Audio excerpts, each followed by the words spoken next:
அப்படியே நம்ம தமிழச்சி தங்கப்பாண்டியன் அக்கா இருக்காங்கல்ல, அவங்க சொன்னாங்க, இந்த பாருங்க லேடிஸுக்கு பாதுகாப்பு இல்லை, சட்டம் ஒழுங்கு கெட்டு போச்சு, குடும்பம் இப்படியே தான் ஒட்டரை காடியே டர்ரு டர்ரு டர்ருன்னு சேர்க்க வேண்டியது.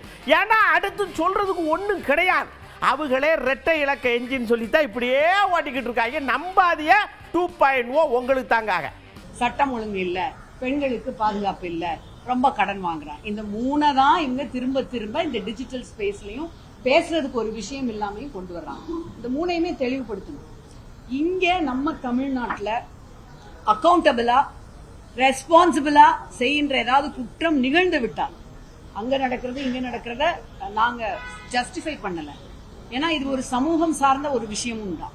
அப்படி நடந்து விட்டாலும் அதற்கு பொறுப்பேற்றுக் கொள்ளுகின்ற ஒரு முதலமைச்சர் இருக்கிறார். உடனடியாக அந்த குற்றவாளிகள் தண்டிக்கப்படுகிறார்கள்.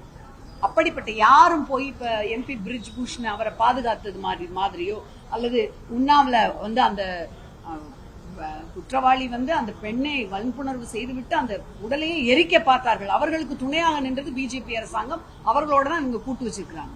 அந்த பொள்ளாச்சி பாலியல் குற்றவாளிகளுக்கு தண்டனை வாங்கி கொடுத்தது எப்ப நடந்தது? எங்க அரசாங்கம் வந்த பிறகுதான் நடந்தது.